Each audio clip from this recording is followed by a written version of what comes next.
నమస్తే అండి. నేను మీ రామకృష్ణ నిహాన్ యాస్ట్రో న్యూమరాల్స్‌ని. మరి రేపే వైకుంఠ ఏకాదశి. ముక్కోటి ఏకాదశి. ఆ ముక్కోటి దేవతల అనుగ్రహం పొందేది రేపు డిసెంబర్ 30వ తారీఖున స్వామివారిని మహావిష్ణువును ఉత్తర ద్వారము గుండా స్వామివారిని దర్శించుకున్న ఎడల మీ జన్మ జన్మల పాపాలన్నీ కూడా తొలగిపోయి మీకు మంచి అభివృద్ధి అనేది కూడా ఆ లక్ష్మీదేవి సమేతంగా మహావిష్ణువు మీకు ప్రసాదించబోతున్నాడు. ఆ రోజు మీరు విధిగా చేయవలసినటువంటి కొన్ని నియమాలు. సాధ్యమైతే వీటిని ఆచరించే ప్రయత్నం చేయండి. ఈ యొక్క ముక్కోటి ఏకాదశి రోజు బ్రహ్మ ముహూర్తంలా నిద్రలేవాలి. సాధ్యమైనంత వరకు అబద్ధం అనేది మన నోటి నుంచి రాకూడదు.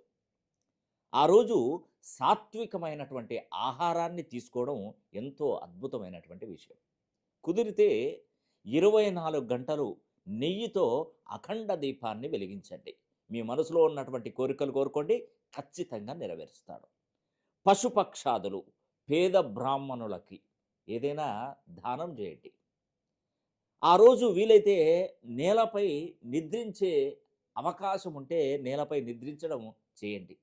ఇది ఈ యొక్క వైకుంఠ ఏకాదశి రోజు గనక ఇలాంటి నియమాలను గనక మీరు పాటించినట్టయితే మీ జన్మ ధన్యమైపోతుంది.